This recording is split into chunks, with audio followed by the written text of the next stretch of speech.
Hi there. Today's session is about 30 reasons to why either people actually fail or stay in mediocrity, which is actually a bigger killer than I think staying poor practically sometimes, okay? One of the major ones, and this is Lavanya, you and me were discussing the other day, okay, right? Which is a big, major vision, a vision for yourself and for your brand. Let me ask you this, Lavanya and Jasim, to both of you, okay? Where do you see yourself, Jasim, this is for you first, okay? Where do you see yourself in the next 10 years when it comes to your brand, either personal or professional? Well, 10 years is something I've never thought of. Maybe it's time. I've thought of 5 years. I want you to think harder now.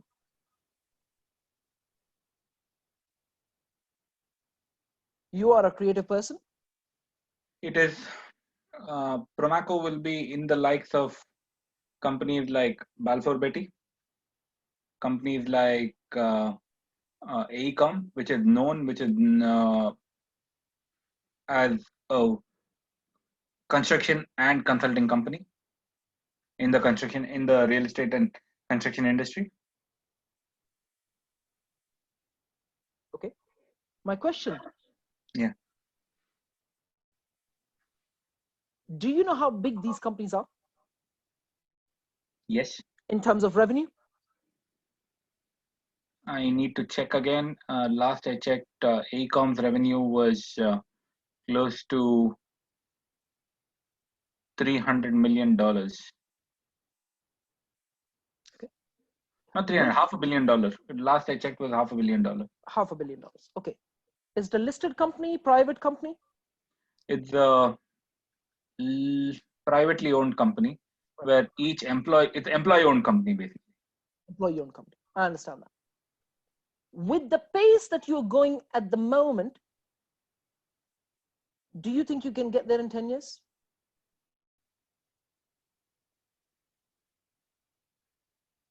No. What has to change? Maybe, may not be. Okay. But what has to 5 years, change? definitely no. Yeah. What has to change for you to get there in, let's say, 10 years? Just for the sake of context. What has to change for you to be able to get there? 3 things. Number 1, increase in projects. To a certain extent that I can't handle all of it myself, so I need to start building a team. And that team should be taking over projects, getting new projects, as well as delivering projects under the Promaco brand. And third, systems. A CRM, it could be as basic as a proper good CRM system. More systems and procedures. Okay. These are the 3 things. Here is my question to you.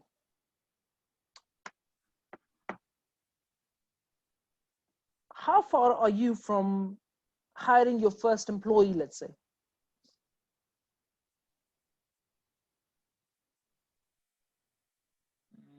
Quite far. How far are you? Yeah. In terms of time, maybe at least 6 to 8 months. In terms of revenue, I am at least a few £1,000 away in revenue. A few £10,000 in revenue. Once I have that, I'll be in a position to hire an employee as well. How far are you from employing your first 10? It's not an easy question to answer. I don't have. It's okay. It's okay. Yeah, no, there is a reason why I asked you that. You want to start thinking towards creating systems now. You want to start thinking about being able to hire people without necessarily having to pay them a salary. Okay? If you want to hire someone on a salary, that's absolutely fine. But you want to think in terms of how to hire people basically without actually paying a salary. It's a good question I'd ask myself. Yeah. I would also start thinking about bringing an investor on board. Okay. I would also start thinking about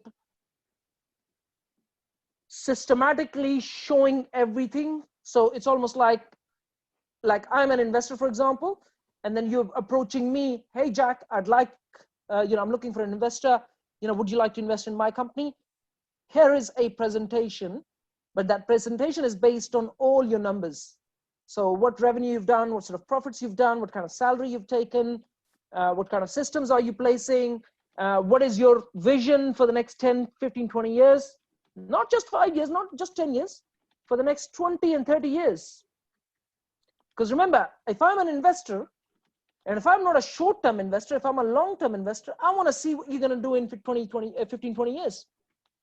Does that make sense? Investors don't just invest money because they want to make money. They want to see a lot more than that. Remember, let's say I invest in you, or Muzzy invests in you, and let's say you do well. What is Muzzy going to write on his profile? Investor in Promaco, right? Yeah.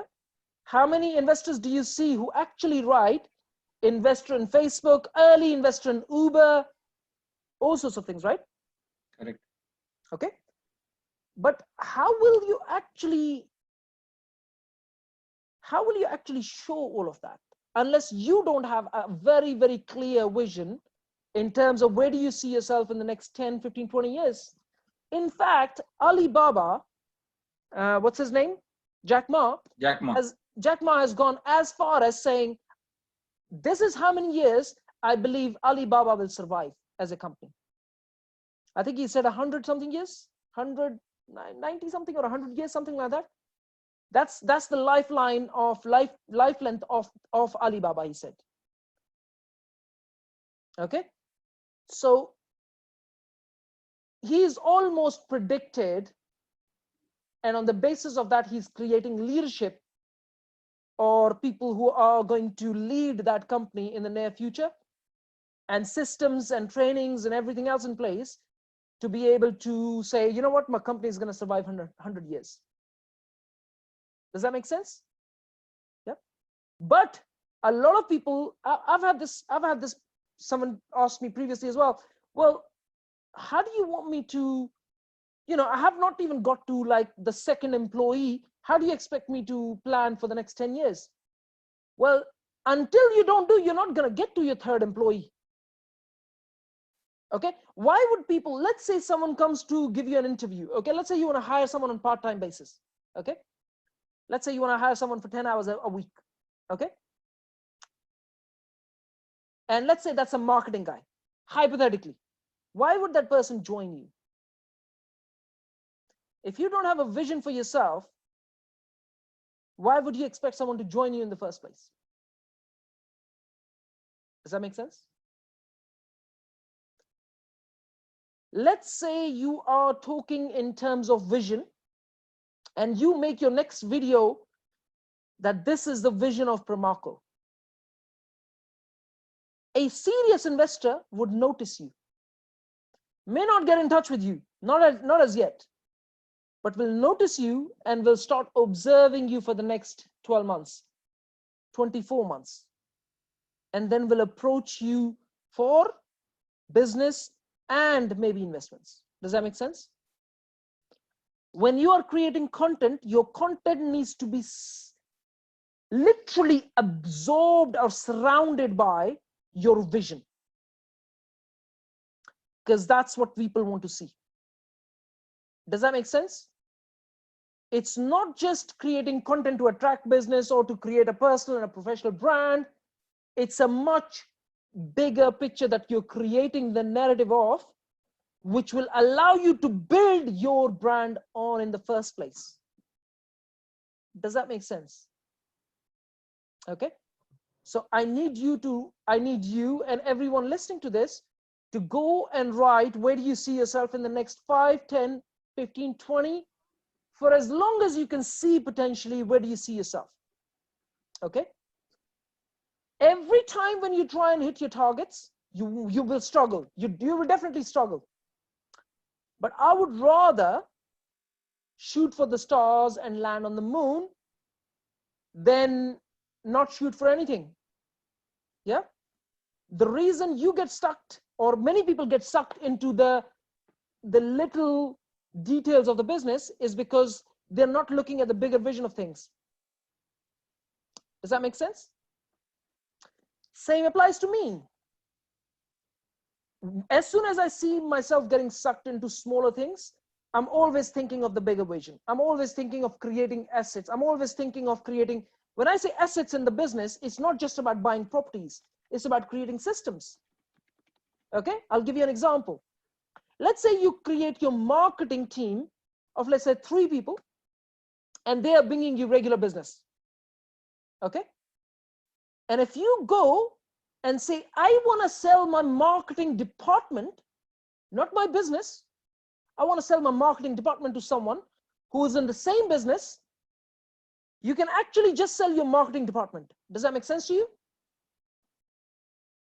A team of 3, a team of 30, it doesn't really matter. Okay. People buy different aspects of companies if there is synergy. Does that make sense? Okay. Yes, Jack.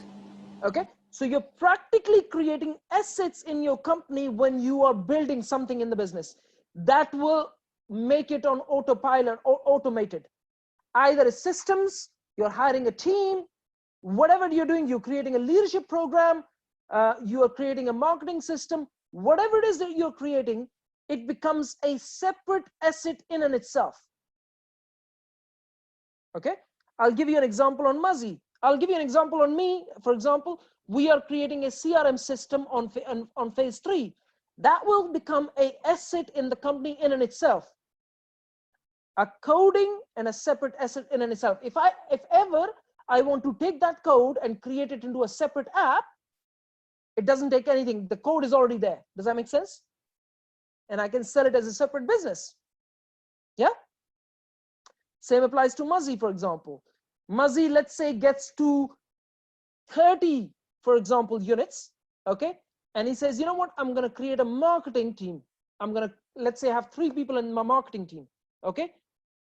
Let's say if he gets to that point, when he gets to, not if he's going to get to that point, when he gets to that point, if he wants to sell his business, that is a separate asset in and itself that increases the value of the business. Does that make sense? Yeah. And I'm talking on a very small scale, but the time you actually start to increase the volume of that, then you start to increase the value of your business. Does that make sense? Yeah. Okay. So every time you create something in your business, it becomes an asset in and itself. You're writing a leadership program. Let's say you're writing a procedure. You know, Lavanya was writing that a few days ago. Let's say you're writing anything that you're doing in your business will become an asset in and itself. And that actually has a value when you actually start to value a business. Does that make sense? If you ever were to call a company to come and value your business, they will actually ask you all of this. Okay.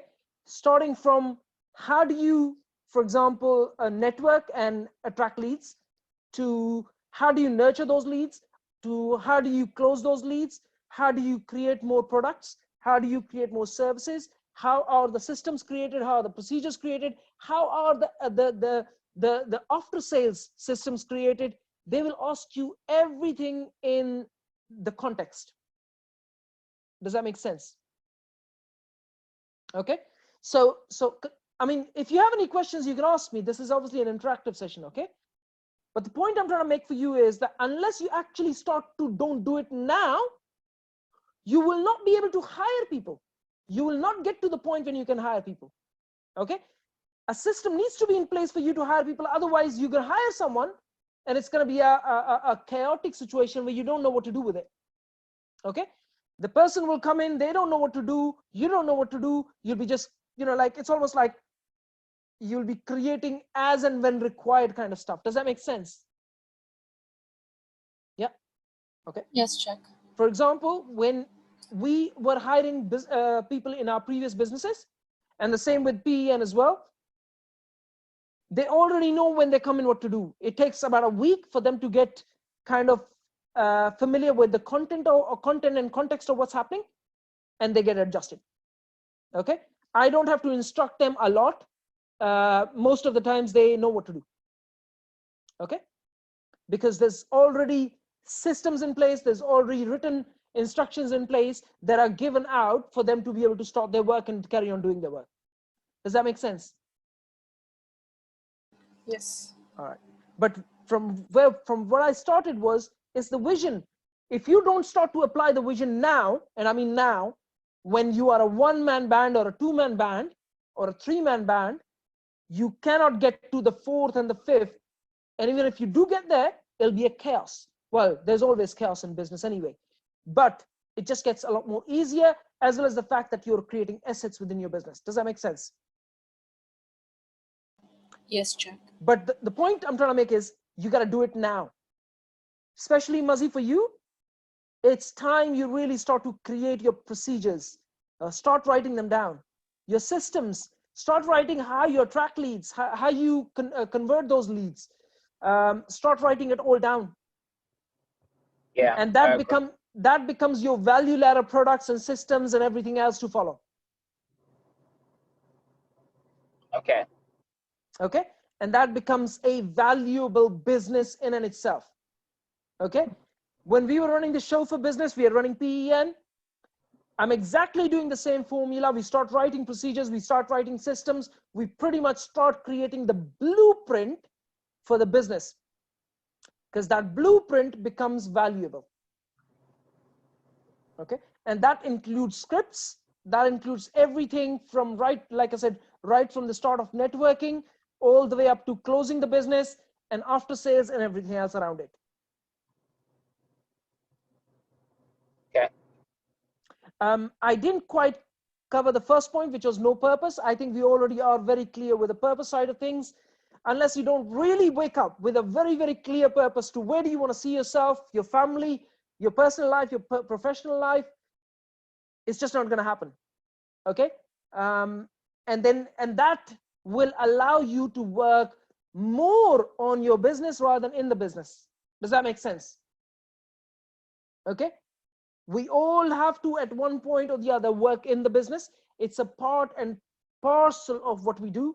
But from purpose and vision comes the fact that you're going to start to work on the business. You start to zoom out every single day. And this is me and Lavanya were discussing the other day, that you start to zoom out from working in the business to on the business. Does that make sense? Okay, and it cannot be a day thing. It's almost like today I work 99% in the business and I work only 1% on the business, and then tomorrow I'm just going to zoom out 1% more or 0.5% more, and I'll keep zooming out to work on the business rather than just in the business. Okay,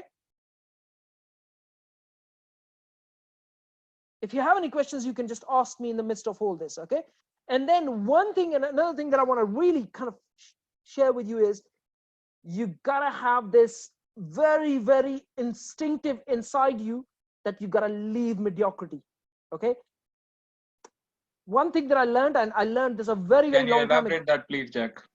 Okay, one thing I learned a very long time ago, and I learned it, I mean, this is for real good, and it's helped me really, really well, which is good is the enemy of great. Okay, if you are happy with your, or I would say complacent with your current situation, where, you know, oh, I have a property, I have a little bit of income, you know, I'm doing okay. If that's the mindset you have, you will just never grow. Okay, good is definitely the enemy of great, and a big one at that. Okay, you gotta wake up every day. And I mean, you know, you guys know, I mean, before the call I told you I wasn't feeling well. Okay, I could have just messaged you guys, you know what, we can't do this today, let's do it tomorrow. Why do you think I've turned up? I was actually feeling sick. Okay, why do you think I've just turned up? Okay, in fact, before this I went on to do some errands as well, and then, you know, there's still bits and pieces of work going on behind the scene. We may end up closing another deal in the next day or two, £500,000 on the finance side. And I'm putting, kind of my foot down on that. That starts to happen. There's another deal going on behind. So there's loads of things happening behind the scenes. And I'm literally, even though I'm not feeling well, I'm still at it because I don't want to accept mediocrity at all. I mean, there's zero tolerance for mediocrity. Does that make sense? Okay. And I can assure you, it's a lot more easier to be very, very complacent when you get to a certain level. It's just very, very easy. Okay.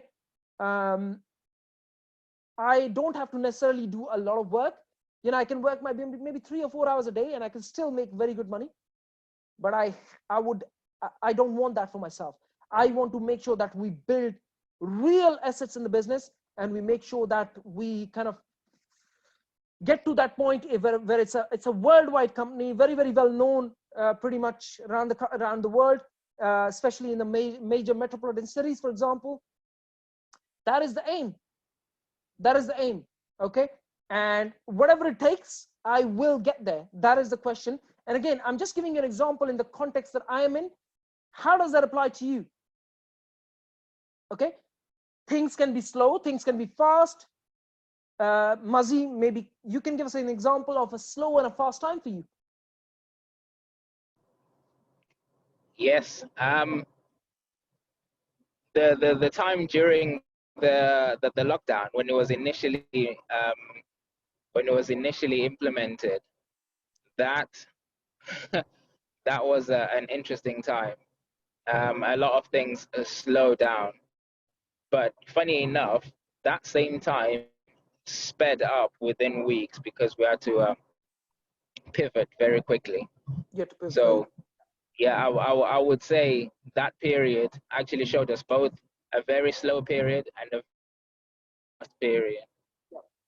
It builds resilience as well.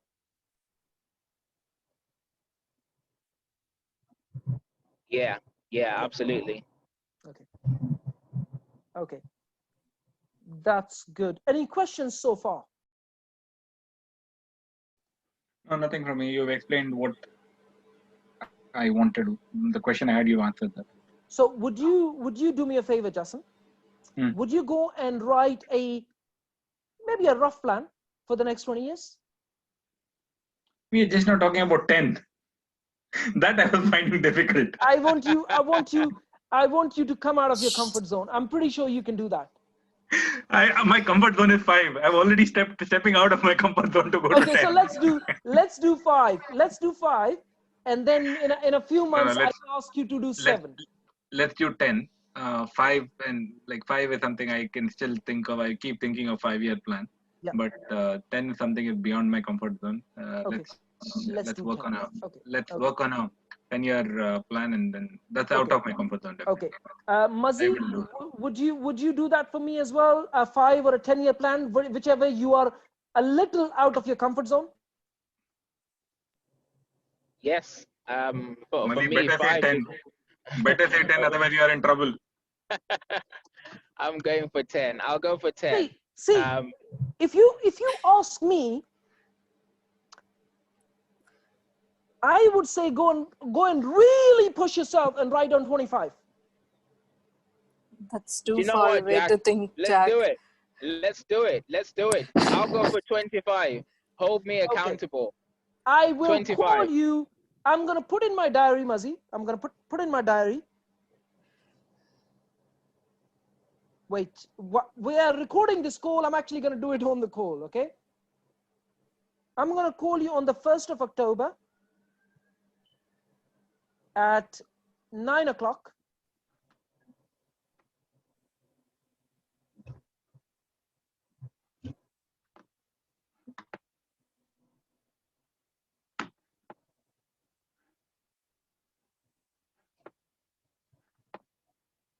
First of October at 9 o'clock, I'm going to hold you accountable, Mazi. I've already sent you the invitation. I've already sent you the invitation. Okay. Okay. Yep. Let's do this. Okay. Good stuff. Lavanya. Yes, Jack. Would you like to do this? Would you like Of to course. I did say to you that hold me accountable. Definitely, I want to try it. I want you to go and write. Yeah. And there's two things here, right? There's two different things going on here, okay?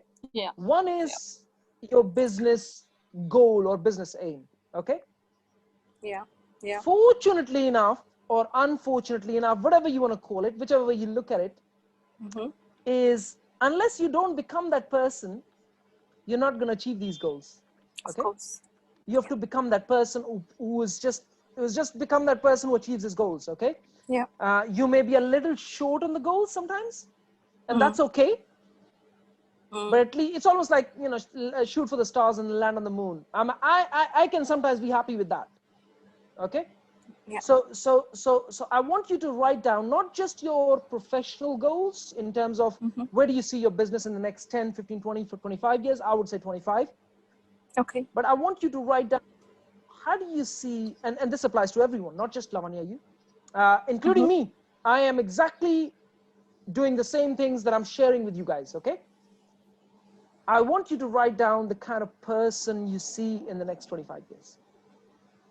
I'll tell you how I see myself, and you're going to find this strange or funny, but that's how I see myself. When I'm 65 and 70 or 75, if I'm still alive, okay, I'd probably be sitting in a community center, teaching very young kids about, you know, coaching them, helping them out. And that will be volunteer work, right? Because all I want to do at that, all I would want to do at that point is guide kids, especially youngsters who may be lost in their life, help them with, you know, inspire them, motivate them, give them guidance in terms of how to kind of live a better emotional life or a good life, or, you know, maybe guide them towards how to start their own business, you know, stuff like that. That's how I see myself when I'm 65 and 70 and 75. Okay. Sitting in a small community hall, a team of 10, 20, 100, 200, whatever that might be at that time. This could be between UK, it could be in India, a little bit here and there, in a few different cities. That's how I see myself. That's as a person, not as a business. Can you see that? Okay. Yeah. So I need you guys to write down both for me. So not just your business goal, but how do you see yourself when you're 60 and 70? Okay, because that's very important, because for you to be able to achieve those goals, you need to become that person first. Does that make sense? Yeah. Yeah. Yeah. Okay. The third point, becoming that person means I understand whatever it takes from you. Whatever it takes. Whatever it takes. Yes. Another point on this is whatever it takes. Yeah. Whatever it takes. Yeah. Okay. So the third point is insufficient education. What do I mean by that? There's two aspects here. There's the personal education, so personal development, and then there's the professional education. Justin, remind me, I think you were saying you were doing taking another qualification, right? Yes, I am. You are. Okay, what is it called? Remind me. Prince 2 certification. Oh, you're doing Prince 2. Okay, I know Prince 2. It's project management. Yeah. Okay. Project management, that will interlink with getting RICS membership of Royal College of Institution of Surveyors, Chartered Surveyors for project management again. Good stuff. Okay, so that's a good example for you guys, that while Jassim is working on his personal development and his marketing and sales skills, he's also taking a professional qualification.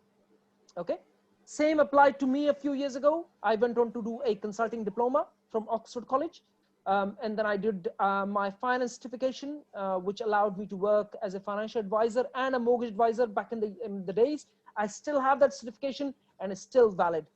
Not that I'm FCA regulated or registered at this moment of time, but it does give me a lot of what you call the school knowledge or the certificate knowledge that you need sometimes to be able to do your job much better than others would be able to do in your industry. Okay, it's always a good practice to go for one of these. Okay. I'm Prince 2 qualified. You are Prince 2 qualified? 4 years ago. There you are. That's always a good practice because it helps you in your project management. Okay. Mazi, for you, it might be a good idea to think what would help you in the next, when you start to write your plan in the next, 20, 25 years, it might be a good idea to see if there is a certification that may help you accelerate your journey. Absolutely, yeah. And sometimes it doesn't even take too long. It only takes maybe 3 or 6 months. Yeah. It's not necessarily, it's not like compulsory, but it's always a good practice if there is one that will help you accelerate. Does that make sense? Yeah, absolutely, yeah. Okay. Hi, Emmanuel. Welcome. Thank you for coming. Hi. Sorry, I'm late. Yeah, no, that's okay. You can watch this. This is being recorded. You can watch it later. Okay. But I will continue, and then you can see what the context is all about. Okay. Yeah. Okay. The third one is lack of self-discipline. This is a major one, actually. I think I've seen a lot of people, including myself, where I'm very disciplined for like a period of time, a month, 2 months, and then I would normally have a week of not necessarily as disciplined. But then discipline needs to be very consistent, at least most of the time. It can never be 100%. I can assure you that. I'm telling you this with experience, okay? So yes, there would be times when you don't feel like you don't want to do anything and you just want to go and watch TV. You just want to lay down and say, you know what, I just want to relax. And that's absolutely fine. You don't need to be too harsh on yourself. But at the same time, you do need to kind of keep an eye on your discipline level. At least mine is about 90%, I would say. So 10% of the time, I just feel like not doing anything at all. And all I want to do is just switch on TV and watch a movie, or watch a series, okay? But that's absolutely fine. I don't want to be too harsh on myself, but my level is about 90%, but I know a lot of people struggle with this. Does anyone want to share a average percentage of self-discipline that they have? I can share, Jack. Lavanya, go ahead. 50. Jasim is saying 50. Probably I would be, sometimes below 40 and sometimes can be 70. Okay. So I'm really inconsistent some days. Are you being too hard on yourself? Because remember, at the moment you are assessing yourself. Okay. Yeah. I think you're not at 40. My observation is you're about 70. Yeah. So yes, I have been really hard on myself, and this week especially I have taken off since last couple of days. I don't want to do anything. I just wanted to sit on the couch. That's fine. And today is my first day back to the business. That's fine. Like I said, it's good to be nice to yourself, but make sure that you are at a level of about 90%. Anything below 90%. I would say anything below, for me, anything below 90% is crap, okay? But maybe you want to create a level for yourself. Because if you're sitting at 50, or if you're sitting at 60 or 70 even, it may be time for a bigger vision. Maybe it's time to find what really inspires you. I didn't say motivate, I said inspire. That's internal. So maybe it's time to find what really inspires you. What is it that you want to create? A question I asked myself a very, very long time ago is, what do I want to be remembered for? Okay. What is it that I am going to leave this world with, which will allow people to remember me? And it's not coming from ego. It's coming from my own internal inspiration. And that does allow me to remain, in most cases, very, very disciplined. Okay. Like I said, my average is about 90, and 10% of the times I would just be nice on myself. I would just be compassionate on myself, okay? But you do have to find the long-term vision as well as your internal inspiration, what inspires you the most. For me, besides family, the question, like I said, was, what is it that I want to be remembered for? That was my major inspiration, okay? And I'm talking about creating something. Okay, and that really does really inspire me. Okay, but that is very, very important to stay disciplined in whatever we do. Mazi, did you want to give us a percentage? With mine, see, I'm just listening to you guys talk. The discipline element, is it on everything? Everything. Because mine, I think it's sectioned to certain things. There's things that I'm really disciplined at, and there's things that I fall over on. So I keep hold of what I'm really disciplined at, and just hope that discipline starts flowing over into all of my other activities. It does very, very slowly, but we were talking about average. So that may even include, for example, doing your workout or eating well or whatever that may be. I'm talking about an average.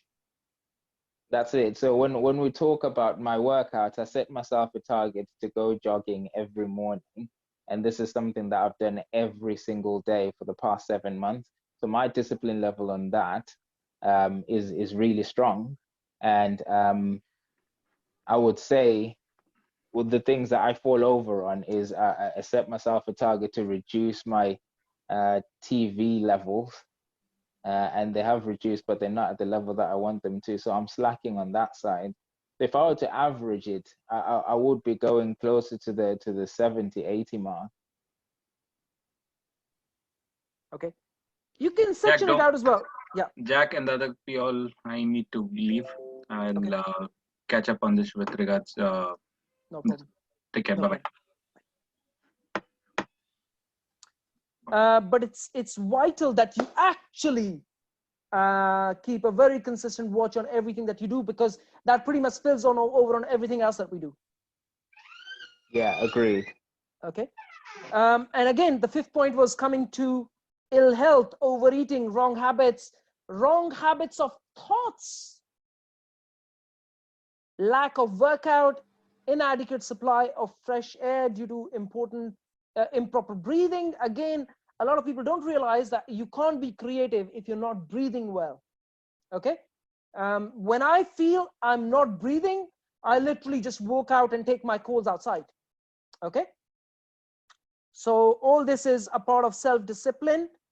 Also indulging into what I call, and this is something that I think Harry picked up the other day, I think yesterday or today, was if you are having a difficult day and then that ruins the rest of your day as well, that is very, very important to deal with. Nothing, and I mean nothing at all, can happen, and I'm saying this with humility, can happen in my day that will ruin the rest of my day. Okay. I lose a deal, someone gets ill, I feel shit, whatever happens, right?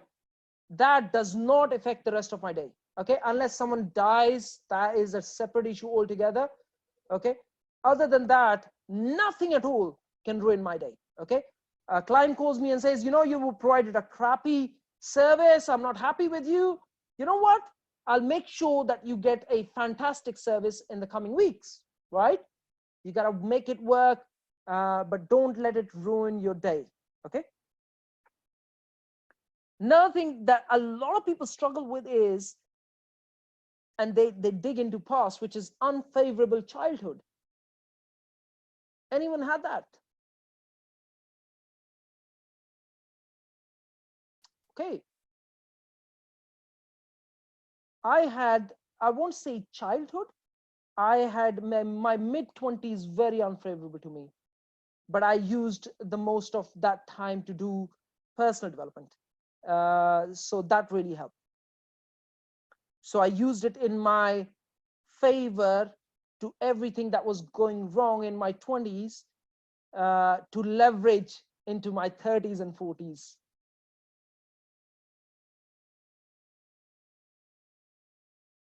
Procrastination. Anyone struggles with that?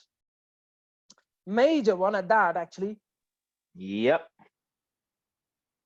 Can you see a reason to why that is? Mine has moved from standard procrastination to what I call positive procrastination, where I do jobs that are less challenging. So I am productive, but I'm trying to avoid something big that I need to get done. And why is that? It's all in the head, I would say. Yeah, but can you work out from your head what could be the reason? the concept of stepping out of a comfort zone could be one of them. A level of fear of something.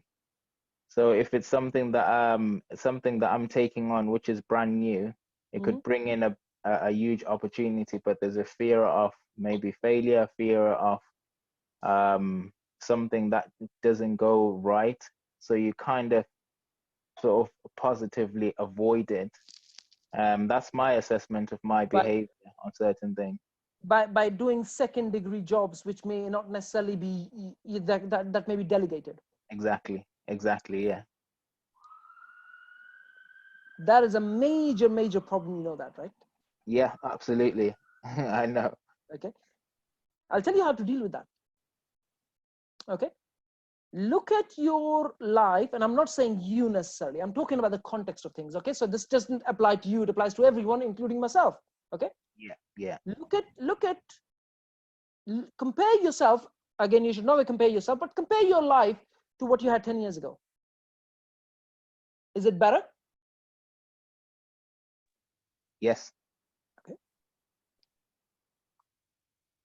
You are X number of years old. As humans, our average life expectancy is about what, 80, 82, 85? Yeah, in England, yeah. In England, yeah. For our age people, it's about 80 something, if I'm not wrong. How many years have you got left? You don't have to answer this, but I'm talking about the context of things, okay? What have you got to lose? What is it that you can lose? And what would you gain? And where is your focus? On losing or gaining? Remember, when you focus on what you're about to lose, remember the kind of person you're becoming. Yeah. And when you are focusing on what you can potentially gain from it, remember the kind of person you're becoming. Okay? What a lot of people don't see as the bigger scheme of things, and this applies to everyone, including myself, like I said, is the kind of person you're becoming is about 1,000,000 times more important than the short-term results. It's a good practice if you're venturing into something new to test the water a bit and then go full on. Does that make sense? That reduces your fear level to some extent, and then you can go full on. But if you are avoiding major decisions and procrastinating doing second degree jobs which can be delegated, your growth will be very minimal. You'll grow like 5% a year, okay, or 10% a year. Does that make sense? Yeah, absolutely, yeah. Instead of growing 300% a year. Okay? Yeah. So you may need to dig deeper into the exact reason to why you do that, and how can you overcome that by testing waters. Does that make sense? Yeah, it does. It does. That's exactly what I do. Okay? Sometimes when I'm doing something new and it's going to take a lot of my own money, I would test the waters. I would go and test things. I would go and talk with investors. I'd go and talk with people who may be potential clients, right, in the coming future. And I'd say, you know what, does that make sense to you? Or what do you think about this? Or whatever that may be, pick up the phone and do it, because that is a major issue. Okay? Lavanya? Does this apply to you as well? Yes, to some extent? I apply, of course. I would say only 2 words, maybe: habitual and low self-esteem sometimes. Yeah, habitual is very important. I'm going to come to this point, okay? And low self-esteem is another one that we will cover. Emmanuel, does it apply to you as well? Oh yeah, in many ways. So just like Muzi has said, I think for me there's an element of fear factor, because I'm getting into uncharted territory. I think in a way it's this subconscious mind fear of success, because I'm like, I don't know if this is real, and what if I make a mistake and blow everything. So yeah, in most cases, I'll cover 3 things here, okay? Yeah. Low self-esteem, habits, and what's imaginary, okay? Yeah. And strangely enough, you're gonna find this is gonna be sound a bit strange to you guys, okay? Pretty much everything that we think about, everything is imaginary. Okay? And I mean literally everything is imaginary. Everything is in our mind. Pretty much everything is in our mind. Fear, loss, why you do something, why you don't do something. All of that is imaginary, okay? All that matters is you physically going and doing the bigger tasks. Does that make sense? Okay? That is all that matters, okay? You may ask, everything is imaginary? I can probably give you a full session on this, like a full 5-hour session, that everything that you potentially are thinking in your mind, most of it is imaginary. Okay? In fact, human brain is incapable of differentiating between what's imaginary and what's real after a few years. So if you look back at your life and there was a thought that you had about 10 years ago, between what was reality, so what happened, your mind is not actually capable of remembering and differentiating between imaginary and reality. It's incapable. There is a lot of research on this. If you haven't read it, you can go online and read it, okay? So to make a point on fear, almost all of it, at least 99.9% of it is just imaginary, okay? Remember, there are no real tigers out there these days, walking around on the roads to eat you. Most of the fear is imaginary. Does that make sense, guys? Yeah. Yeah. If you think you're going to lose money, well, this is the money you've made already. If you lose a little bit of it, how are you going to learn to make more of it? You know, one of the quotes that I love, and in fact, if you go on my Facebook profile, you see that it's actually I've actually written it on my profile, and it's one of my best quotes, which is, you were born with nothing, what have you got to lose? This is by Steve Jobs. It's a lot more elaborated, but it says, you know, you were born naked. What have you got to lose? Nothing. I almost take all my decisions based on absolutely no fear that I'm going to lose money, I'm going to lose any of that, because the more I tend to lose sometimes, the more I gain, because I've had the experience. Now I am ready for the next step, which is coming from experience. Does that make sense? But remember, I test waters. That means I don't go and jump and put all my eggs in one basket. Does that make sense? Yes. Okay. So almost all of your fears are just absolutely imaginary. Coming back to the point of lower self-esteem, again, that's a very much in-depth. This requires a full day session, but I'll just touch on the surface of it. I think you just got to look at your achievements so far. Okay, so far. The fact that you are attending this class is an effort.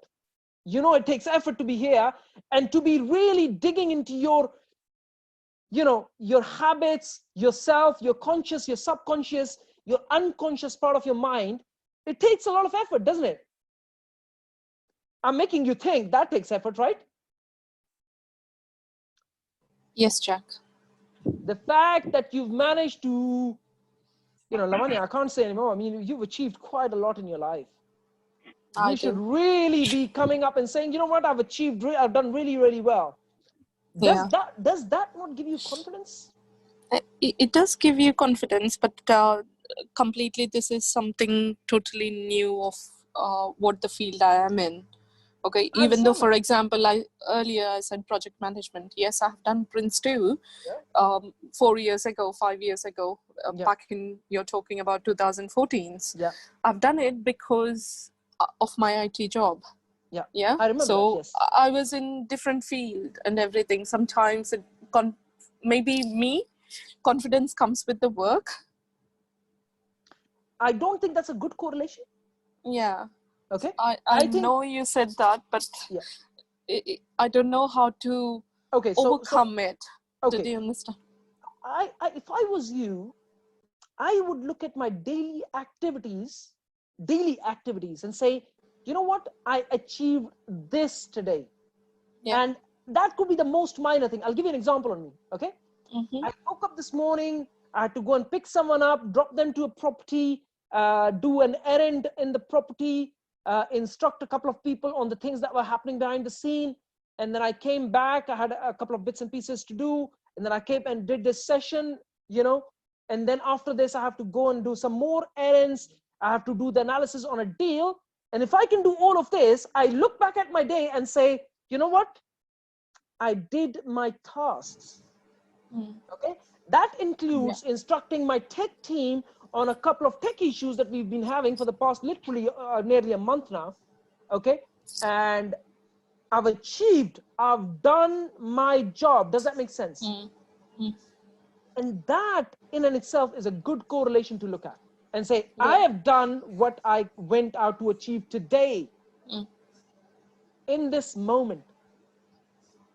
That is a good correlation. Even if it is a small task. It is the smallest of the tasks. If you sit with your, you know, for example, if I sit with my daughter and I spend about half an hour, you know, teaching her something to do with her school or some artwork or whatever that may be, that in and itself gives me confidence that I've done a good job. Does that make sense? Yes, it does. I was particularly talking about the field what we are in, property. So, I mean, if you look at property, for example, I think at this moment of time, the amount of knowledge you have, you're already in the top 10%. I said top 10. The fact that you can look at a development deal and analyze puts you in the top 10%ers in this country. Okay. Okay. Does that give you a little bit of confidence?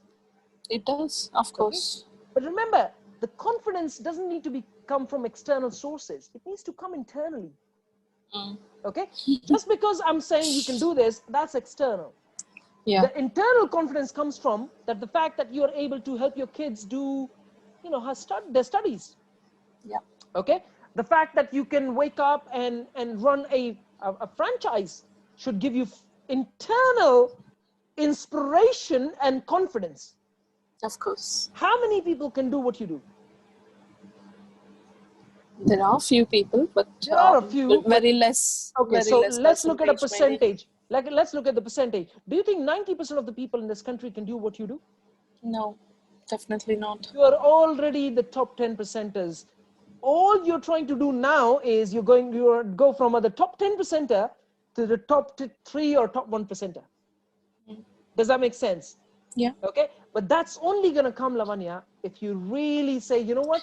If I've managed to get to this point, I can get to that point too. That's coming. That's your internal dialogue going on.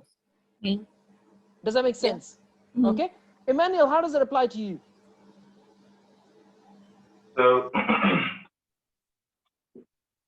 So which aspect in particular, because there's so many. Just pick one. How does this apply to you in terms of self-esteem? Is that a problem? Hopefully it's not, but if it is, share with us, because I had that in my 20s. Yeah. I'm actually kind of working on that. I think based on my job as a lecturer, you kind of have to present this facade that you're confident you know what you're doing because students are looking at you. But inside the truth of the matter is, you know, part of it, I'm afraid of making mistakes. And I think it's not just with my job as a lecturer. I think it's with most things that I can just present a facade like, good, but the reality of it is that, you know, self-esteem issues. Reason being because some of them have been because of the background I grew up in, the knockbacks in life, and some things that would be said like, oh, you know, you want to achieve, or oh, people like this, you know, people like you cannot achieve. So I'm kind of fighting against that seed which was planted in my head.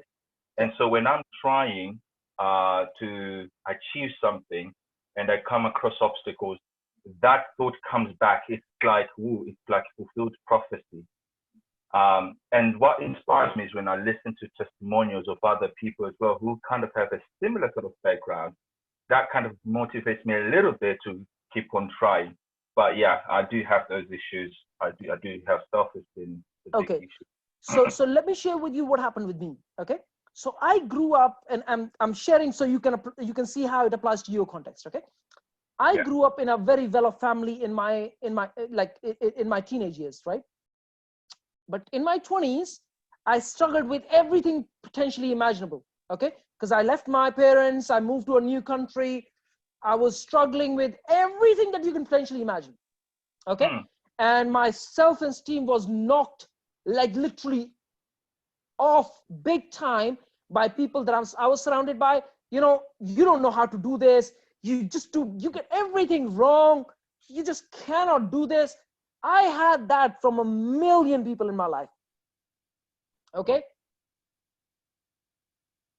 That I've dealt by three, well, there's multiple things I've done, but some of the major things that I did was my personal development, my professional development. And the third point, which I'm going to make for you is, which is important, which is what we need to cover, is habits. Right. Yeah. Okay. And I'll tell you another thing which is connected to this context as well. Okay.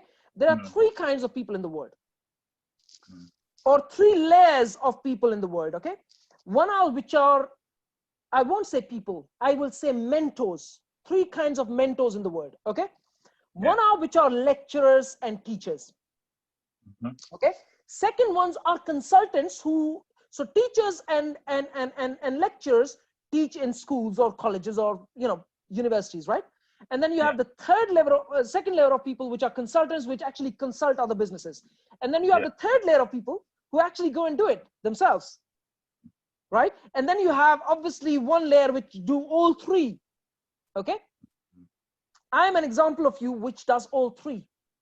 Okay. So I started by teaching and then consulting and then started doing myself. And I was doing all this simultaneously between different businesses and all sorts of things. Okay. But the way I dealt with all this crap in my life that I had as well, which is self-esteem, procrastination, fear of loss, all of this is dealt by one thing and one thing only. Habits. I'm going to wake up and I'm going to read a book or listen to a book for an hour, 2 hours a day. I'm going to do my workout.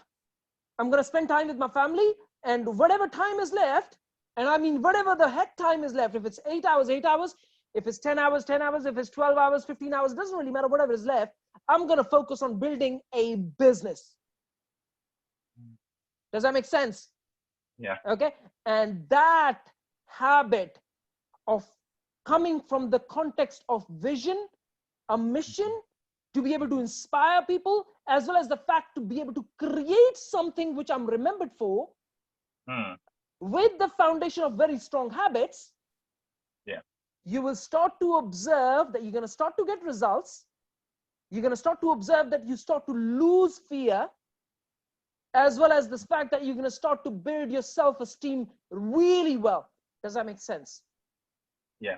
Can you see all of that is very much interconnected, very much correlated? Yeah. Yes. Any questions at this moment of time?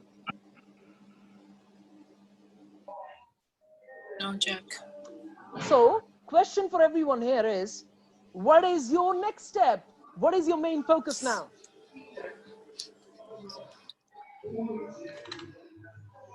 Mazi, what is your focus now?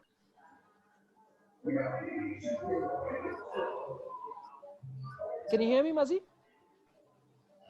Yes, can you hear me? Yeah, I can hear you, yes. So what is your next step now? What is your main focus now? Not next step, what is your main focus? Expanding, but now my next focus is writing my 25-year plan. Good, but I'm looking for something else. Emmanuel, what is your next Focus.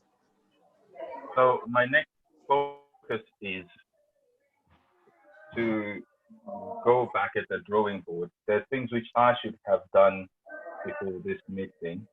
I've not accomplished them. I need to go back to that. Got those things done. Number one. Secondly, I need to restructure my time schedule because everything is all over the place. I'm a dad, lecturer, property investor, running other businesses. I've got, so I need to go back to the drawing board and, restructure that. So those are the things that I'm going to be focusing on. Just a few things, because if I say a lot more, I'm bound to fail, really. So I just no. It's good to focus on 2 or 3 things. Lavanya, what is your next focus now? I would say same as Muzzy, but you were looking for something else. So I'm just thinking, what did we miss? I insisted on the last thing, which is habits. Okay. I want everyone to focus on your habits, guys. We are, and you know this, we are monkeys. We are exactly who we are, what our habits are, okay? We wake up every morning and we want the same coffee or the same tea. We want the same thing every single day. You're just not gonna grow if you stick to the same habits. Okay? I want you to focus on your habits. I want you to go and do your workout. I want you to go and read a book a week, a book a day, if you can. Okay? I want you to go and work on your business in the bigger vision of things and implement as if there is no tomorrow. But when I say implement, I am talking about creating habits, not just going to your office and working for 24 hours, getting exhausted and saying, you know what, I can't do this.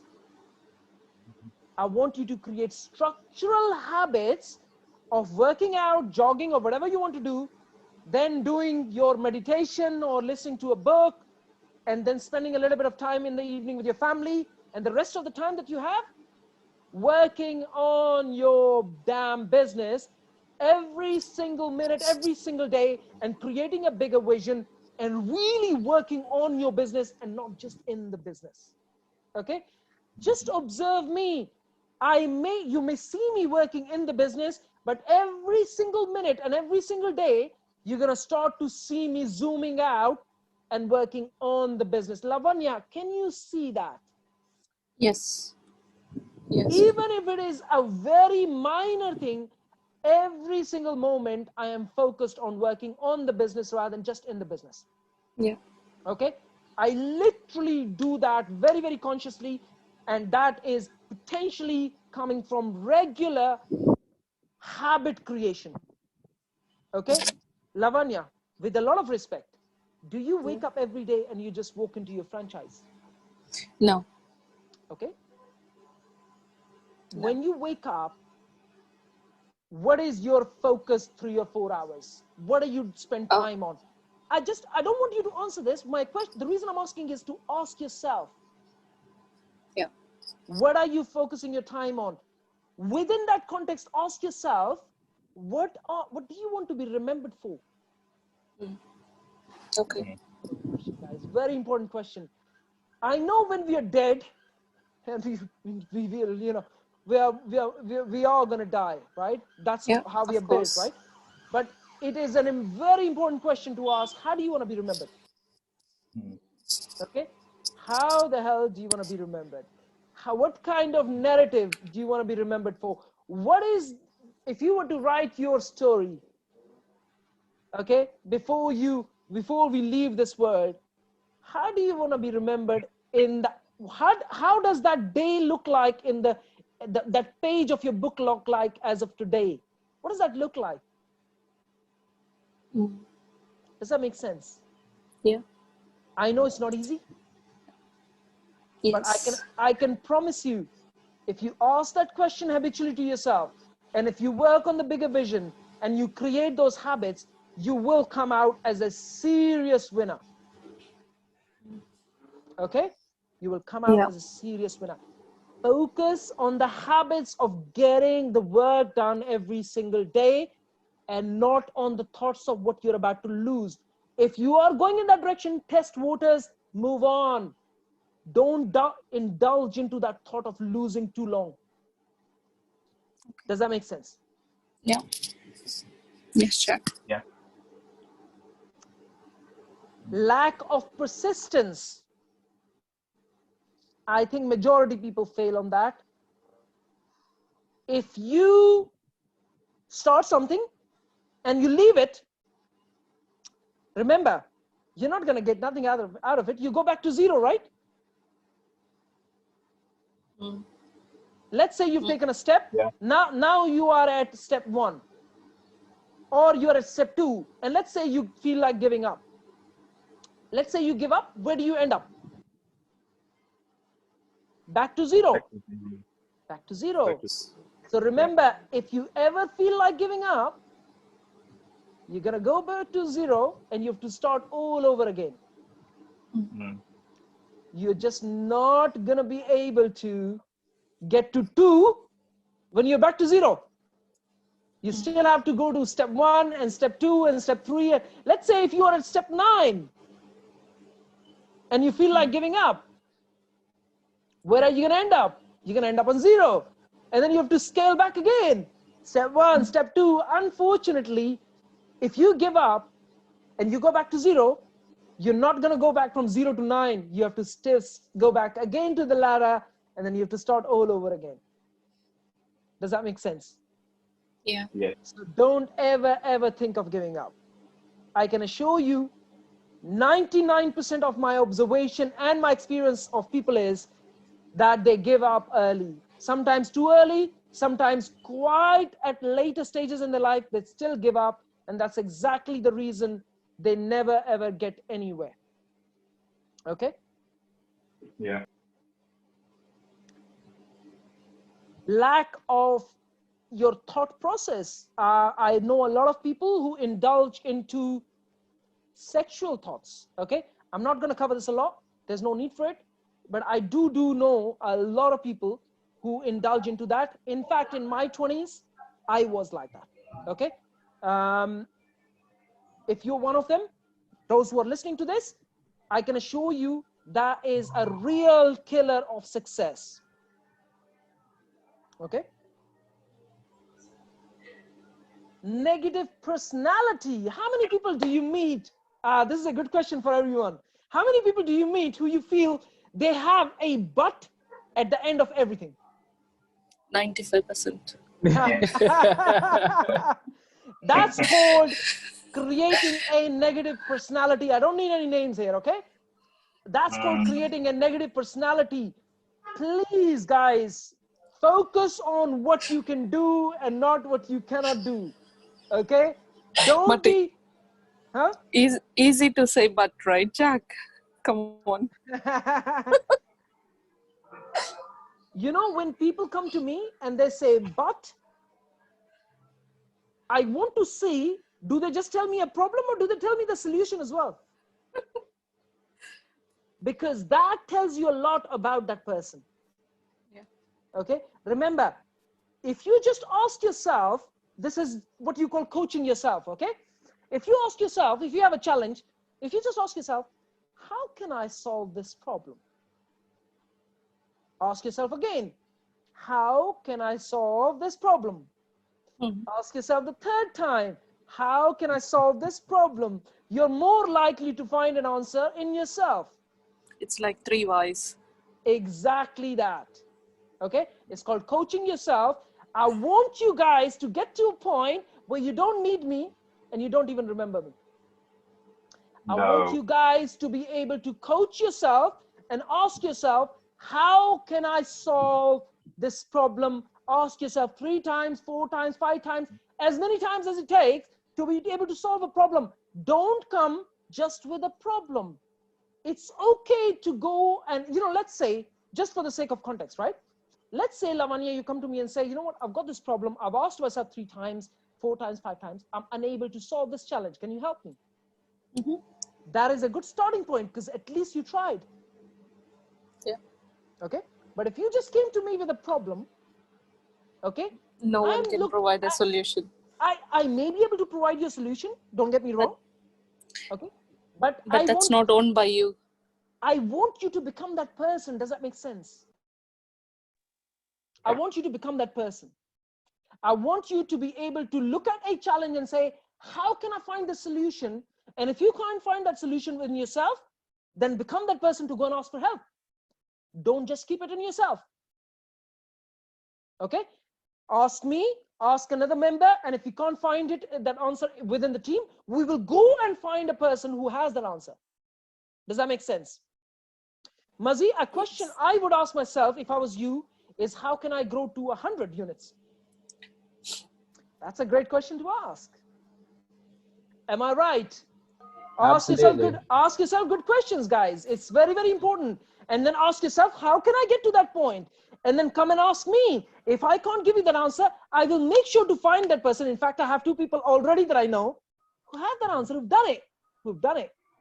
I will invite those people and say, yeah, hey, share your secrets with us. Does that make sense? Yeah. Okay.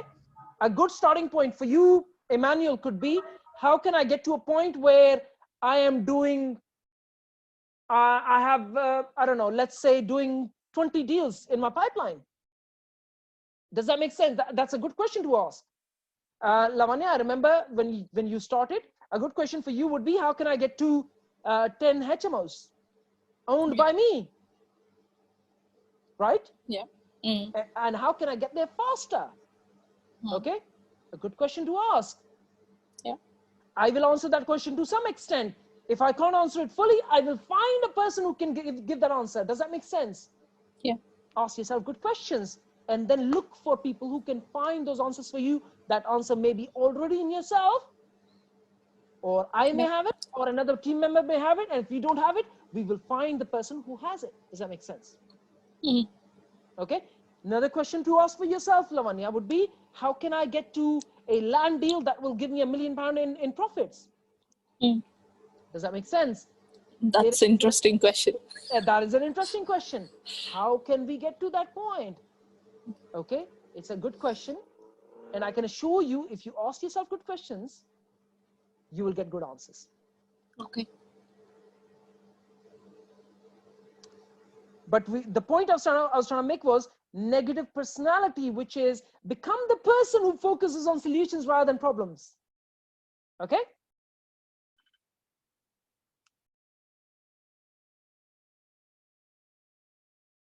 Uncontrolled desire for things like gambling, drinking, that's very important as well. Anyone faced that? Anyone is dealing with that? No, thank you. Good stuff. A lot of people struggle with that, but at the same time, those who are watching this and they're struggling with something like this, you want to focus on stuff that you want to be remembered for. You want to ask yourself questions like, what do you want to create? What's the bigger vision? How do you see yourself in the next 5, 10, 15, 20, 25 years? You know, gambling gives you what you call the short-term burst of, you know, this pleasure, or even drinking, or for that matter, many other things, but they don't give you long-term satisfaction. They don't give you long-term, what you call creating that charismatic personality. So you got to focus on that. Indecision comes from fears. I think we've covered that. But remember, when you don't decide, you've just made a decision. Does that make sense? In fact, one of the worst decisions you ever make is not deciding. Does that make sense? Yeah. Because that is a decision not to take a decision to do something, either with your life or with the project or whatever that may be. As soon as you leave it, that is a decision you've taken to leave it. Okay. And that can either affect you positively or negatively. You got to look at the context and work from that point. 6 basic fears, which is fear of poverty, fear of criticism, fear of ill health, fear of loss of love, fear of old age, and fear of death. These are basic 6 fears which everyone needs to deal with. Fear of poverty, I have none of that. I've dealt with that. Fear of criticism, I have none of that. I've dealt with that. No criticism can actually put me out. I've dealt with that internally. You can ask me how. I can deal with. I can ask you. I can answer that for you. Fear of ill health. I would say I have a little bit of that, very tiny bit. I think maybe due to my genetic makeup, we are not necessarily the strongest of species. Now, when I say we, I mean me. So I may have a little bit of that, but I think I overcome that by doing strong workout. Fear of loss of love. Again, I don't have that anymore. I used to have that. Fear of old age. I don't have that. Fear of death. I don't have that anymore. I used to have that. But the way I've dealt with all of this is, we have nothing to lose. We came with nothing. We're going to leave with nothing. All that matters is the decisions that you take today and what you create and what you get remembered for, and everything else in the middle of being creating that personality and creating that, kind of becoming that person. Do you have any questions on these fears? I would be happy to answer them. No, Jack.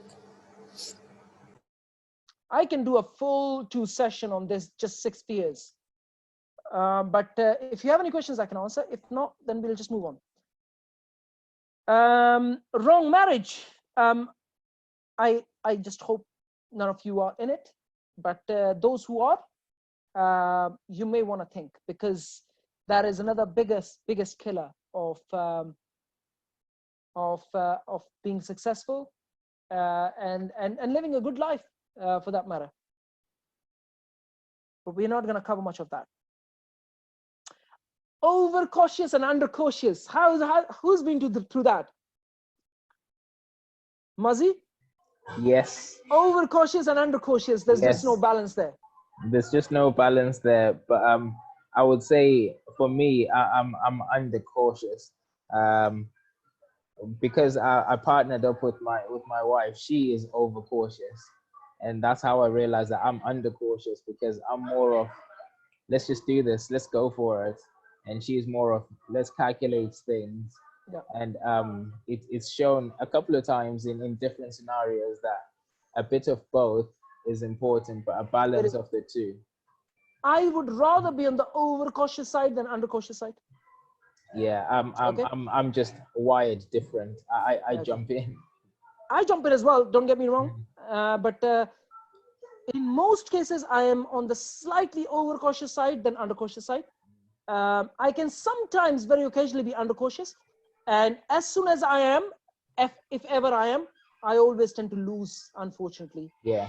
So I am, in most cases, slightly on the overcautious side, and I'd rather be there. Yeah. But don't be too overcautious, because if you are, then becomes this paralysis analysis. It becomes paralysis analysis. Yeah. So you don't want to be there. But then you never want to be undercautious, because if you are, you'll be surprised you're always going to lose. Mm-hmm. Okay. I can get too trusting and reduce my cautious levels. Yeah, you should not be too trusting. You must always take your time. I am very cautious in terms of being able to choose. And that's the next point, choosing your business partners. Yeah. I am very, very selective now. Reason being because I was in a partnership that was not very good for me. I was anxious. I was all the time indecisive because of the value differences between the two partners. And from that point onwards, I am way overcautious when it comes to choosing business partners. But that doesn't mean paralysis analysis. It more means that I want to make sure that I can trust the person. Okay. Yeah. So I don't have paralysis analysis. I just do my analysis and I move on. But it's more like instinctive, the emotional side of things. Yeah. That I'm always very, very cautious. I want to make sure that the person has very similar values in terms of me. Because if they don't, then it's just not going to work. Yeah, yeah, I'm with you. So their values are very, very important there. Mm. Superstition and prejudice. I sometimes can be very occasionally on the wrong side of things. I try not to. Reason for that is because I came as an immigrant, and I struggled initially with a lot of racism. In fact, I was attacked. I had a racial attack about 15 years ago. I was in hospital with a broken cheekbone. And I think that did put me on slightly on the wrong scale of things at one point. Now I am not, but I sometimes can occasionally be on the wrong side, but I try not to be. I'm very, very conscious of that. When you are speaking with people, just make sure that the race of the person doesn't affect your emotional decision in terms of dealing with them. Does that make sense? Yes. I used to face that. I used to have that, I must confess. And that's purely because of the attack that I had. Okay. And that was for a short period of about 2 years or 3 years. And then obviously we are living in this country, and we know that there is racism, but you got to stay on the right side of things in terms of your own framework. So you don't necessarily judge people out there in terms of dealing with them.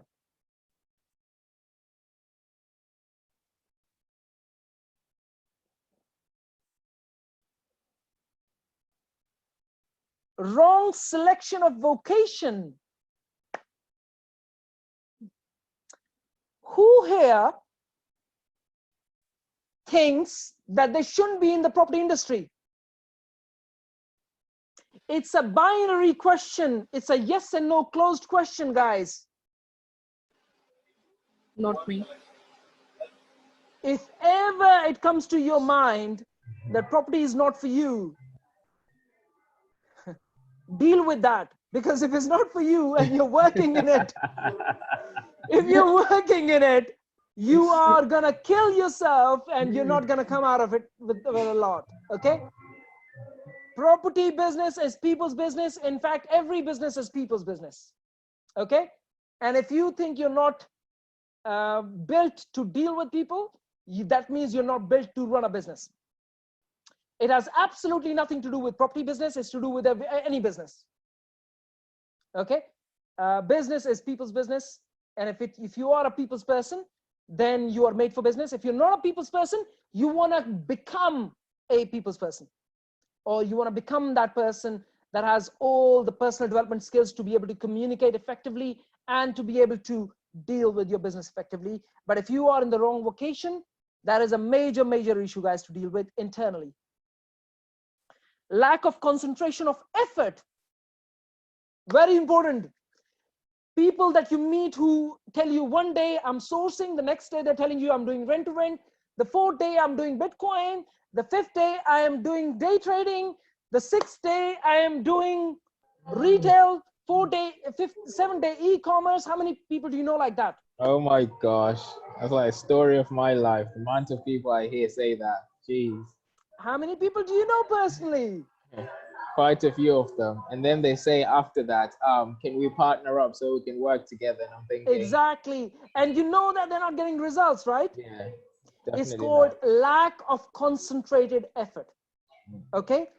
Even if it means that you're doing sourcing one day and the rent to rent next day, that's again losing your conscious focus on the thing that really matters.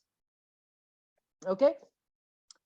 You gotta focus on one thing and one thing mainly, and everything else can be a side hustle. Does that make sense? Mazi, for you, it could be, let's say if you come across a land deal, shall you just leave it? Oh, no. I think that's the power of this platform. Yes. I know who's working on that. So I come across the opportunity, I just pass it on to someone who's working on it. Now that you've become a part of the team of Nimbus, yeah, and you're paying for it, does that mean that you lose your focus on your rent to rent? Of course not. Does that give you an excuse? I'll hold you accountable for this if you do. Yeah. I'm trying to make a point, guys. Okay, that you need to have one focus, but everything else can be a side hustle. Yeah. Okay, land deals, development deals, you can do whatever you like, but everything else is a side hustle. It's called concentrated effort. Very, very important. Okay. Who deals here with the problem of overspending?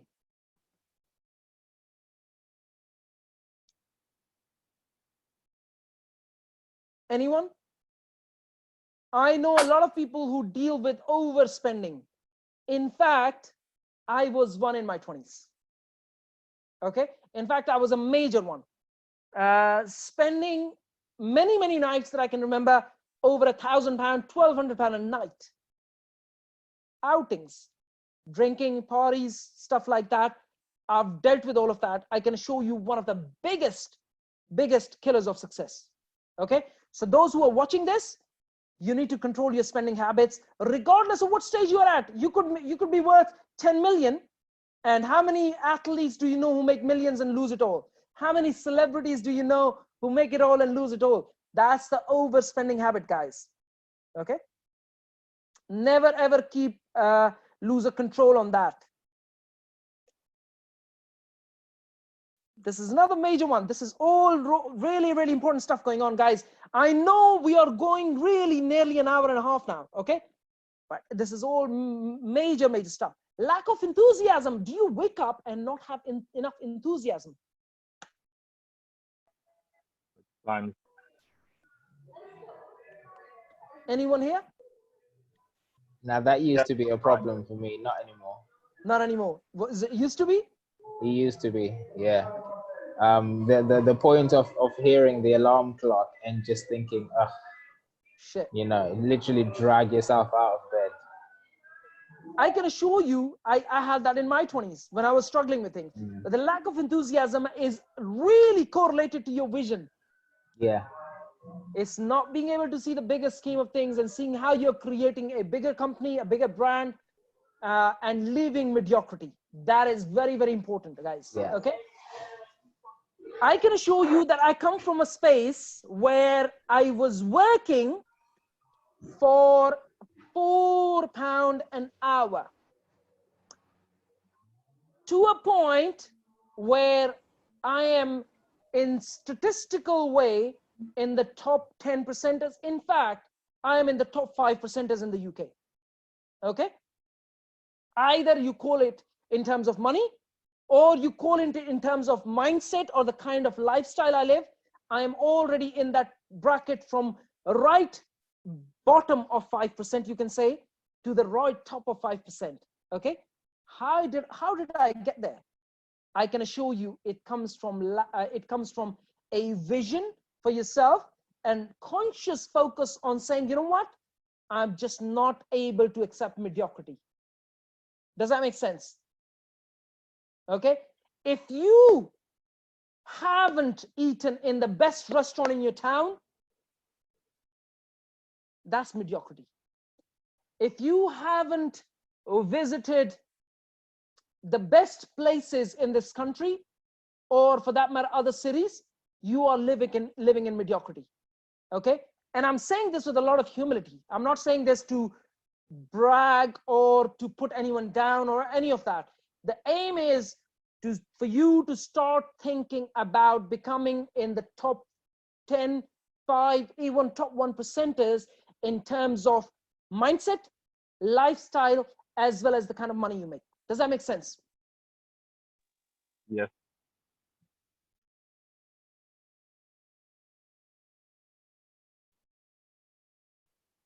Intolerance. Ask yourself this: what is it that you do not tolerate? And it has two sides to it. So no tolerance from mediocrity. That's the right side of the intolerance. And then there's the wrong side of intolerance, which is that you do not tolerate, for example, someone makes a mistake, a contractor doesn't turn up, or, you know, I think, Lavanya, we were dealing with that a few days ago. Yeah, it's all common. So having a lot of tolerance for dealing with people and absolutely no tolerance for mediocrity. Can you see the two sides of the scale? Or two sides of the coin? Yeah. Does that make sense? So yes. You don't have tolerance for a not necessarily the best lifestyle. Can I ask who's, someone's got noise behind them to mute themselves?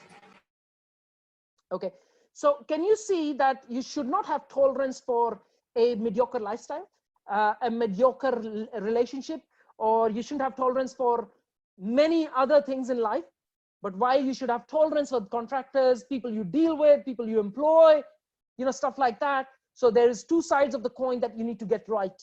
A balance on both sides of the coin. Does that make sense? Yeah. Yeah. Yes, Jack. But I want you guys to have absolutely no tolerance, and I mean absolutely no tolerance for living a mediocre life. Absolutely no tolerance. Okay? Because the day you accept a mediocre life, you will live in that zone for the rest of your life. Okay? Even if it means waking up at 3 o'clock and saying, I'm going to work, or 5 o'clock in the morning, or 12 o'clock at night, or whatever time that is, or if you have to work horrific hours in your life, absolutely no tolerance. Okay? If you want to go and try that very expensive scotch, go and work for it. If you want to go and drive that Ferrari, go and work for it. I've done both of these things, and I can share with you a million other things. Go and visit the best restaurant. I've worked for it. I've done it. I can tell you the best restaurant in London now. Do you want to know? Yes. I can give you 10 names. Okay? Go and try Kutir. Go and try Dishum. Go, I mean, I can give you a millions of these. Go and try Banaras. I've tried all of these. Okay? These are the most expensive restaurants in London. Okay? I've driven a Ferrari. I've driven Bentleys. You name it. Why am I sharing? Again, not bragging. I'm saying no compromise or no tolerance for mediocrity. Does that make sense? Yes, Jack. Good stuff. Yes. But remember, where does that come from? I want you to go to the source of this. That means you have to go and work for it. That means you have to become that person. That means you have to create the habits. That means you have to really go and do the damn work to be able to afford that. Does that make sense? Yeah, yeah. But if you accept mediocrity and you say, you know what? Oh no, I can't afford that expensive restaurant. I can't afford. In fact, I had booked a very, very expensive hotel to stay a night, which is like 5 minutes away from where we live. We just need to do that. We just went for the experience. We just went for the experience. So how do you split the difference here, Jack, between, we were just talking about overspending and moving away from mediocre life? I will tell you, yes, it's a very instinctive balance, okay? Overspending is when you buy things which are not necessary. But going to an expensive restaurant, buying yourself a Ferrari when you can, I said. I don't own a Ferrari. I said I drove a Ferrari. Okay? Can I afford a Ferrari? I can actually.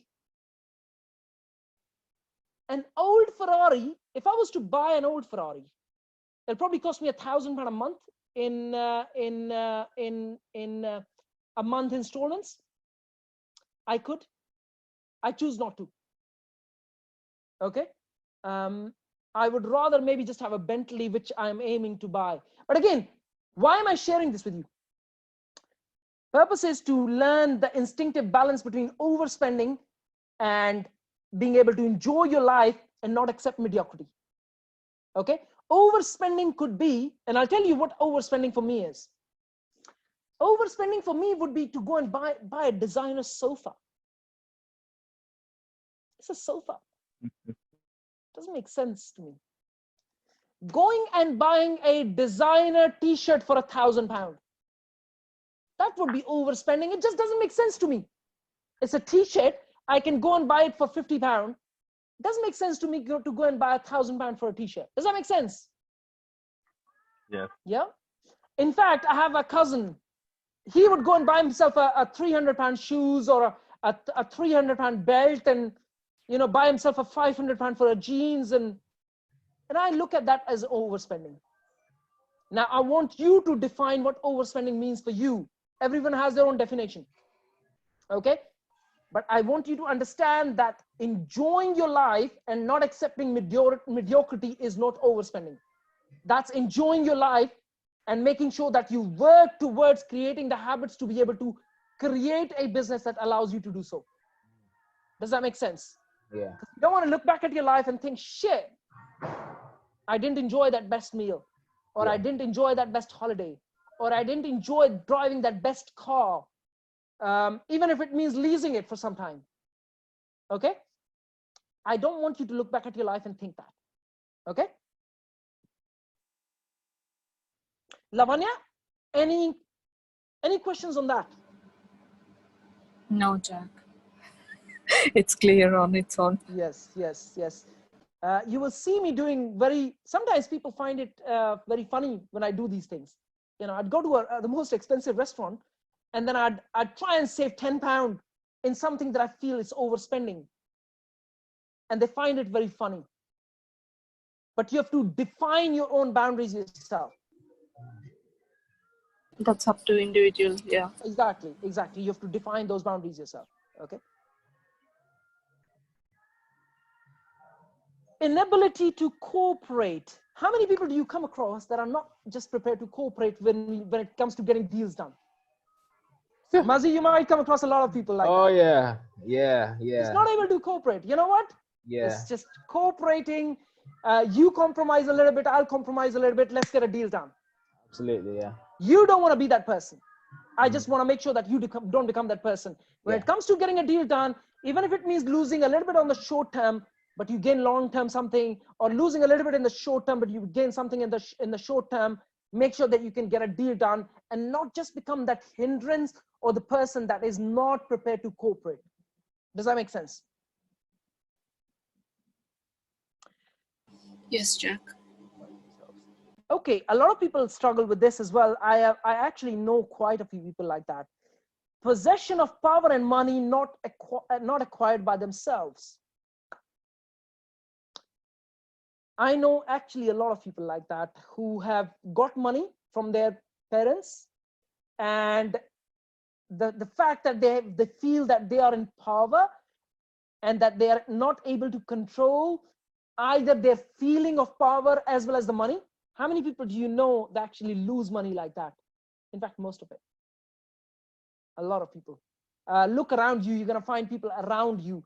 You just don't want to be that person yourself. What I'm saying is, quote, just to sort of throw that in there, there's a quote by Jim Rohn, I'm sure you would have heard it, that if you come across £1 million, you best quickly become a millionaire. Yeah. Because you will lose it if you don't become one. If you don't become one, this is very, I mean, I've shared this with Lavanya quite a few times, that if you were to take all the money in the world and split it equally between everyone, it goes back to the same pockets. To the same pockets, years, yes. That's because it's the kind of person you become. And that's exactly what we are talking about here. Okay. So just because you make that money, don't become complacent. Okay. Just because now you're at 10 grand a month or 20 grand a month doesn't mean you become complacent. I'll hold you accountable, Mazi. I'll hold everyone accountable for that, because you all will get to that point. If you put the work into it, you'll get to that point.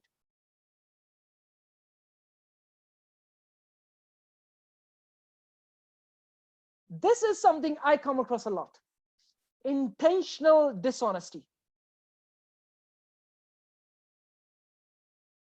How many people do you know who are compulsive liars? Oh, yeah. A lot of people. A lot of people. Okay. You want to be the most honest person to people as well as yourself. I mean, brutally honest. One of the reasons I remember sharing with everyone when I said, when I hold you accountable for your goals, you're going to have to see your dark side.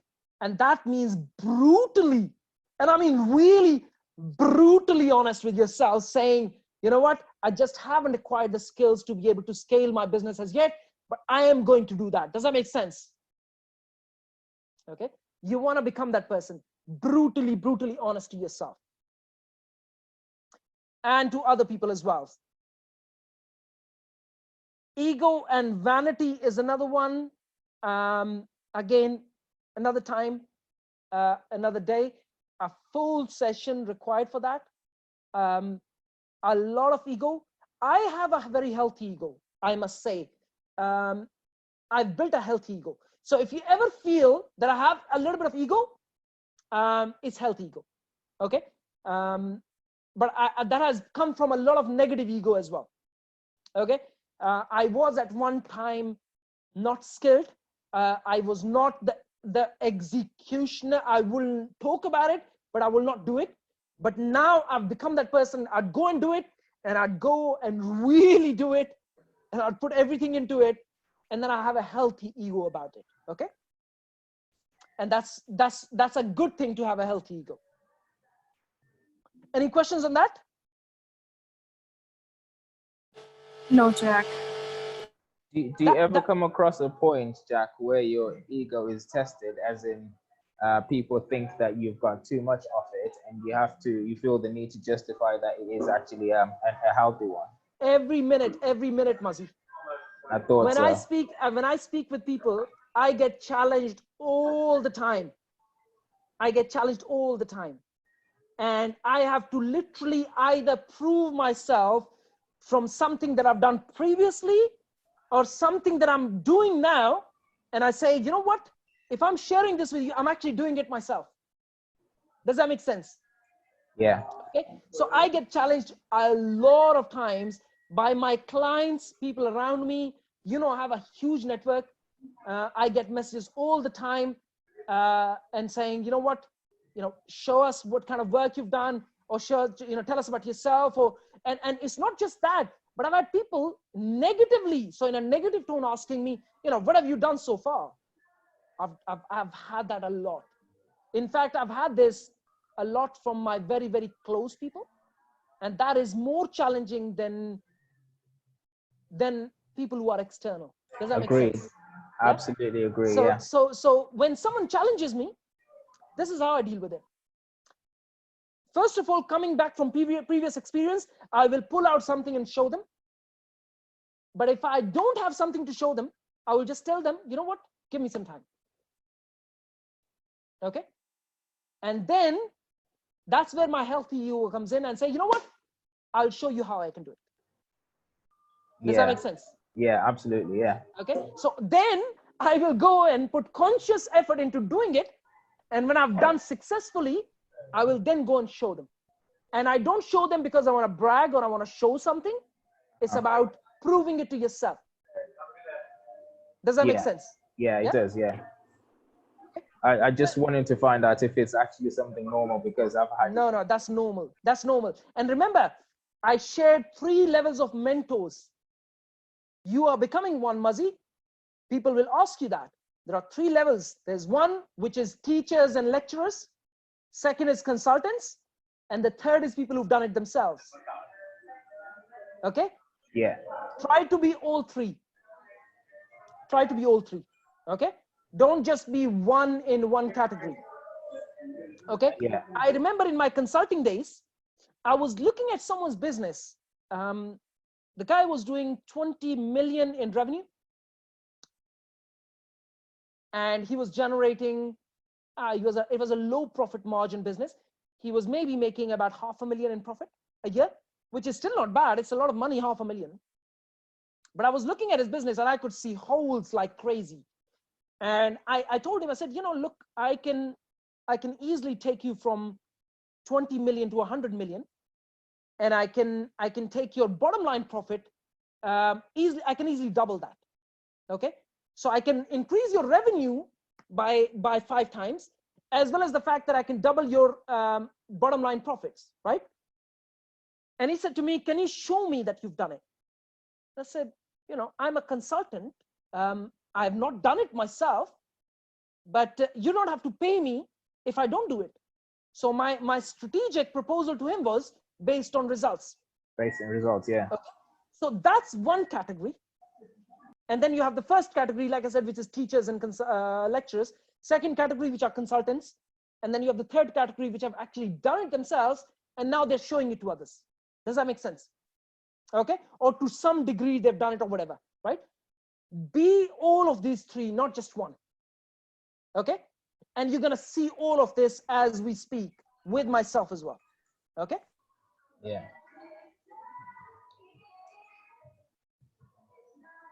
How many people do you see when they're analyzing deals that they are guessing instead of thinking themselves? Where do people go wrong with deals? I would say emotional attachment. It's called guessing game. For them, it's a guessing game. Oh, I guess that area is okay. I guess this property looks good. Don't be that. Lavanya, have you noticed me? Every time I see someone guessing or any assumptions at all, I question that. Yes, numbers and first questions. Everything. Yeah. I don't want no guesses, no assumptions at all. It's an objective game you're playing. It's not a subjective game. There is no emotions when it comes to business. Okay. So don't play the guessing game, guys. Lack of capital. That's a major one. Mazi, you're going to get to that point very, very soon. I think you're already at that point. Yeah, I was going to say I hit that. Yeah, lack of capital. I think I've shared the tactics and the strategies with you to deal with that. Value ladders, yes. Creating a brand, creating collaborations like we are creating collaborations. At the back of it, creating ladders and products and so on and so forth. I think I've shared all of that with you. And that is going to help you attract capital. Okay. Yeah. I am doing all of that, as you can see. Okay.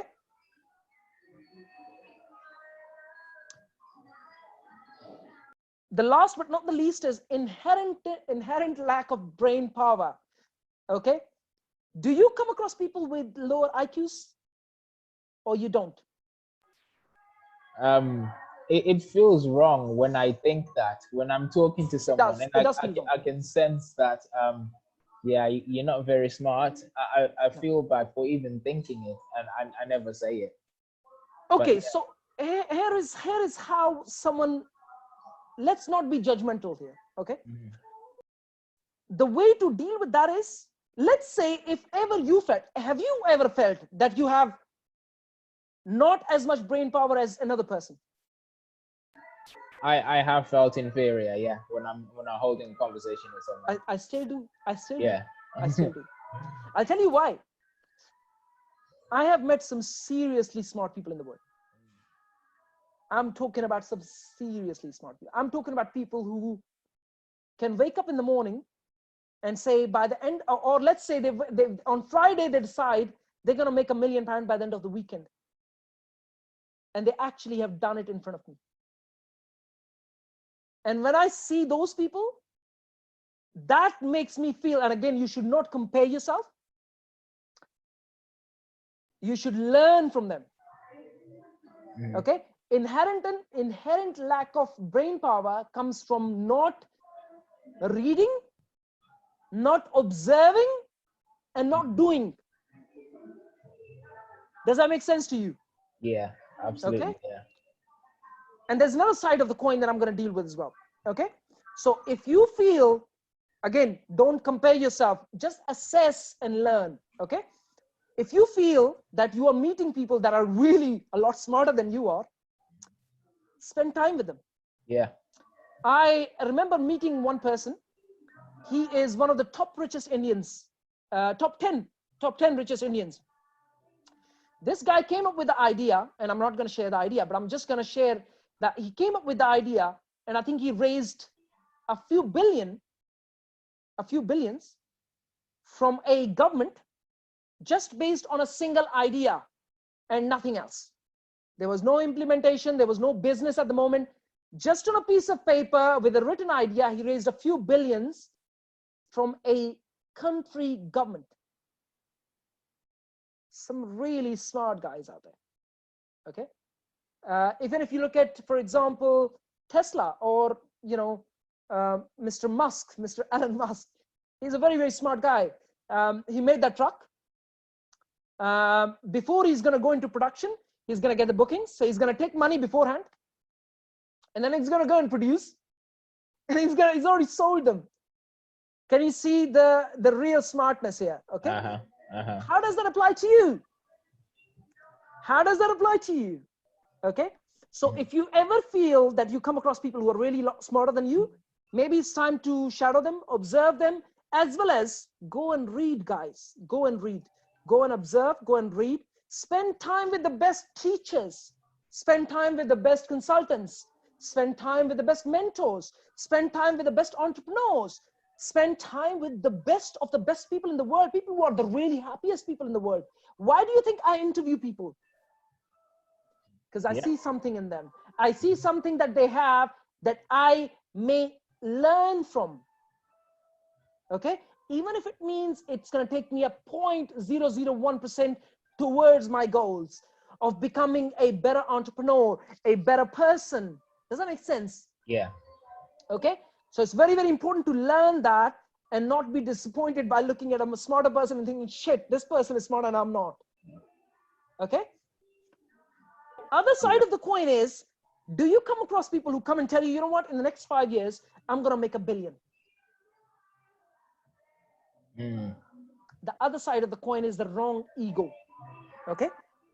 Now, doesn't mean that they can't make that money, but unfortunately, most people have a negative ego. So they're not talking from skills, but they're talking from ego, brag. Does that make sense? Yeah. So there's a difference between someone who has the skills to be able to make $1 billion in 5 years in comparison to someone who's just bragging and doesn't even have the skills. Does that make sense? Yeah. Okay. So there's actually a theory, and I cannot remember the name of that theory, but there's a theory which says that you will come across people who are very, very skilled at something, and they assume other people would be skilled at the same thing as well. And at the same time, there are people that you come across who are not skilled at all, but they think they can do it while they can't. So you need to be on the right side of the ego. I'm actually facing sun, so my apology on that. But do you come across people like that who are not skilled, but then you talk with them and they say, you know what, I'm going to hit $1 billion. And when you talk with them for a bit more time, you know that they don't have the skills. Okay? Yeah. There's a difference between the rule and the exception. Yes, there are people who are exception and they reach that point mark, but there are just these rules as well. Remember that you need to build the skills to be able to hit that $1 billion. Does that make sense? Yeah. Yeah. Okay, so you need to build those skills. Okay, so you need to be on the right side of the ego. So that's it for today, guys. Any more questions? I think we went on for nearly 2 hours. Yeah, in my context, in terms of the negative ego, I haven't met anyone who comes up to say they're gonna make $1 billion, but I've met people who've called me up and said, I want to start up in rent to rent, and I'm looking for a deal that's gonna give me at least £1,000 a month net profit. I won't touch anything else. And I feel that, okay, considering you've got nothing, you've got no skills, you haven't got a clue how to find a deal. Yeah. I think you're a little bit you don't have the skills. off. Yeah. You're a little bit off. So yeah, you will come across people like that, but the point I'm trying to make is that you need to learn and observe and not be that person. Be on the right side of the ego. Yeah. Be on the right side of skills. Be on the right kind of side of becoming that person who can attract that $1 billion, the next $1 billion, the next $1 million, the next 10 million, the next 100 million, the next $1 billion. It doesn't really matter. That's entirely up to you where you see yourself. Okay. But you need to become that person. Does that make sense? Anyone has any questions so far? No, not me. No, Jack. Fantastic. I'm going to stop recording. Thank you for watching this. Have an absolutely amazing day. Hope you enjoyed. Thank you.